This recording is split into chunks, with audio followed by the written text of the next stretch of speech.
పెద్దలు గౌరవనీయులు శ్రీ ఆసిఫ్ పాషా గారు 1929లో డిసెంబర్ 26వ తేదీన జన్మించారు. ఆయనకి 2 కుమారులు, ఒక కుమార్తె. ఆసిఫ్ గారు 1972లో విజయవాడ పశ్చిమ శాసనసభ నియోజకవర్గం నుండి గెలుపొందారు. వారు న్యాయశాఖ మంత్రిగా కూడా సేవలు అందించారు. వారు ఆంధ్రప్రదేశ్ రాష్ట్ర ఉర్దూ అకాడమీ మరియు మైనార్టీ కమిషన్ చైర్మన్గా, నిజాం ట్రస్టీగా వ్యవహరించారు. ఆయన 2025 సంవత్సరంలో డిసెంబర్ 28వ తేదీన మరణించారు. అదేవిధంగా వెంకటేశ్వర ప్రసాద్ గారు 1950వ సంవత్సరంలో జూలై 14వ తేదీన జన్మించారు. ఆయనకి 2 కుమారులు. డాక్టర్ ప్రసాద్ గారు తిరుపతిలో శ్రీ వెంకటేశ్వర యూనివర్సిటీ మెడికల్ కాలేజీలో MBBS పూర్తి చేశారు. అనంతరం ప్రభుత్వ సేవలో వైద్యాధికారిగా చేరారు. అనంతపురం జిల్లా పెనుకొండలోని కమ్యూనిటీ హెల్త్ సెంటర్లో సివిల్ అసిస్టెంట్ సర్జన్గా 12 సంవత్సరాలకు పైగా సేవలు అందించారు. డాక్టర్ ప్రసాద్ గారు తన తండ్రి 2 సార్లు రైల్వే కోడ్ ఎమ్మెల్యేగా సేవలు అందించిన గుంటి శ్రీరాములు గారి ఆశయాలు కొనసాగిస్తూ 1999లో ప్రభుత్వ ఉద్యోగానికి రాజీనామా చేసి రాజకీయ రంగంలోకి ప్రవేశించారు. 2004లో రైల్వే కోడ్ నియోజకవర్గం నుండి ఎమ్మెల్యేగా ఎన్నికయ్యారు. విద్య, న్యాయ, సామాజిక మౌలిక వసతుల అభివృద్ధి లక్ష్యంగా సివిల్ కోర్టు స్థాపన, డిగ్రీ, జూనియర్ కాలేజీలు, పాలిటెక్నిక్ కాలేజీలు, గిరిజన సంక్షేమ విద్యార్థి సంస్థలు, సమగ్ర హాస్టల్, ప్రభుత్వ పాఠశాల భవనాలు, షాదీ ఖానాలు నిర్మాణం వంటి ఎన్నో ప్రయోజన కార్యక్రమాలు సాధించారు. ఆయన 2025వ సంవత్సరం డిసెంబర్ 30వ తేదీన మరణించారు. శ్రీమతి గంటెల సుమన గారు, వీరు 1957 సంవత్సరంలో డిసెంబర్ 20వ తేదీన జన్మించారు. శ్రీమతి గంటెల సుమన గారు 1983 సంవత్సరంలో పాకిరావుపేట, అప్పుడు విశాఖపట్నం జిల్లాలో ఉండేది, శాసనసభ నియోజకవర్గం గెలుపొందారు. శ్రీమతి సుమన్ గారు విద్యారంగంపై, ముఖ్యంగా బాలికల విద్యపై ప్రత్యేక శ్రద్ధ వహించారు. ఆమె నిరాడంబరత, ప్రజలకు అందుబాటులో ఉండే తత్వం, నియోజకవర్గ అభివృద్ధి చేసిన కృషి నేటికి స్థానికులు గుర్తు చేసుకుంటూ ఉంటారు.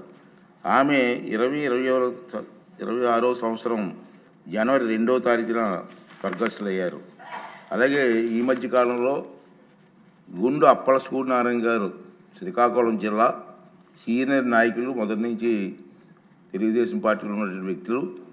1948వ సంవత్సరం జనవరి 16వ తేదీన శ్రీకాకుళంలో జన్మించారు. ఆయనకి 2 కుమారులు. శ్రీ సూర్యనారాయణ గారు శ్రీకాకుళం నియోజకవర్గం నుంచి 1985 నుండి 1999 వరకు వరుసగా 4 సార్లు ఎమ్మెల్యేగా ఎన్నికయ్యారు. 1989లో విపత్తు నిర్వహణ శాఖ మంత్రిగా, బీసీ, ఎస్సీ, ఎస్టీ, సాంఘిక సంక్షేమ, మహిళా, శిశు సంక్షేమ శాఖల మంత్రిగా పనిచేశారు. శ్రీ సూర్యనారాయణ గారు శ్రీకాకుళం ప్రాంత అభివృద్ధికి, వెనుకబడిన వర్గాల సంక్షేమానికి ఎక్కువ ప్రాధాన్యత ఇచ్చారు. ఆయన 2026వ సంవత్సరం ఈ మధ్యకాలంలోనే జనవరి 12వ తేదీన స్వర్గస్థులయ్యారు. అదేవిధంగా శ్రీమతి ఈలి వరలక్ష్మి గారు 1948వ సంవత్సరం పశ్చిమ గోదావరి జిల్లా తాడేపల్లిగూడెం తాలూకా ముదునూరులో జన్మించారు. ఆమెకు 3 కుమారులు, 3 కుమార్తెలు. వరలక్ష్మి గారు 83 నుంచి 1983, 1987లో జరిగిన ఉప ఎన్నికల్లో తాడేపల్లిగూడెం అసెంబ్లీ నియోజకవర్గం నుంచి 2 సార్లు ఎమ్మెల్యేగా గెలుపొందారు. ఒకసారి ఏఎంసీ చైర్మన్గా కూడా పదవీ బాధ్యతలు నిర్వహించారు. ఆమె 2025వ సంవత్సరంలో ఫిబ్రవరి 13వ తేదీన స్వర్గస్థులయ్యారు. అలాగే శ్రీమతి రత్నాబాయి గారు, వీరు 1946 సంవత్సరంలో డిసెంబర్ 31వ తేదీన రంపచోడవరంలో జన్మించారు. ఆమె 2 కుమారులు. శ్రీ రత్నబాయి గారు 1972లో ఎల్లవరం, ప్రస్తుత చోడవరం, అప్పుడు ఎల్లవరం అనేవారు, నియోజకవర్గం నుంచి ఎమ్మెల్యేగా గెలుపొందారు.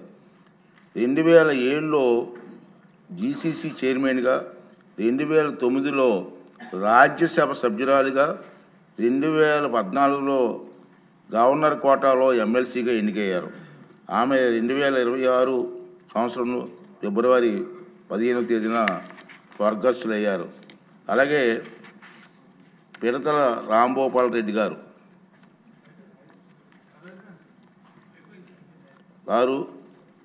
ఆశా గారు, వెంకటేశ్వర ప్రసాద్ గారు, శ్రీమతి గంటేల సుమన్ గారు, గుండె అప్పల సూనాన్ గారు, శ్రీమతి వరలక్ష్మి గారు, శ్రీమతి తడిపల్ల రత్నలవాయి గారు ఆంధ్రప్రదేశ్ శాసనసభ ప్రజాప్రతినిధులుగా ఎన్నికల ఎనలేని సేవలు అందించారు. నిరంతరం ప్రజల గొంతు వినిపించేవారు. ప్రజల జీవన రంగంలో రాణించారు. వారి కృషి, వారి సేవల వల్ల రాష్ట్రం, శాసనసభ ఎంతో లాభపడ్డాయి. అదే వారి సేవలను చిరస్మరణీయం. వీరి మృతి పట్ల ఈ సభ ప్రగాఢ సంతాపం వ్యక్తం చేస్తుంది. ఈ సభ తరపున, నా తరపున, రాష్ట్ర ప్రజల తరపున వారి కుటుంబ సభ్యులకు, బంధుమిత్రులకు, అనుయాయికులకు ప్రగాఢ సానుభూతి తెలియజేస్తున్నాను. వారి మృతికి గౌరవ సూచనగా 2 నిమిషాలు మౌనం పాటిద్దాం.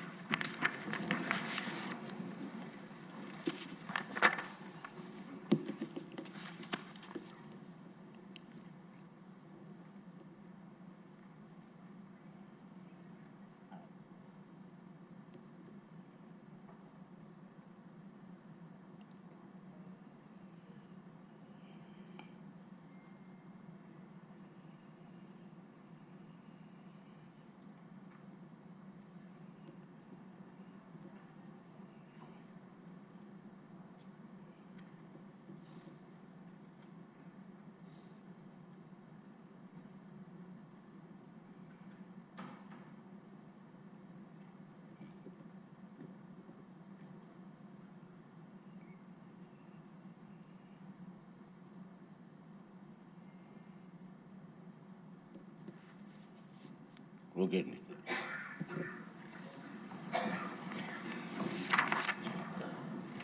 ఇప్పుడు క్వశ్చన్ ఎవరండి? క్వశ్చన్ నెంబర్ 1461 మనోహర్ గారు, మిస్ గారు.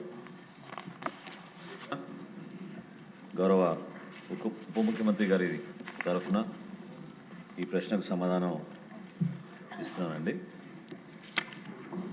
అధ్యక్ష, పంచాయతీరాజ్ వ్యవస్థలో రోడ్ల నిర్మాణం ప్రధానమైన అంశం.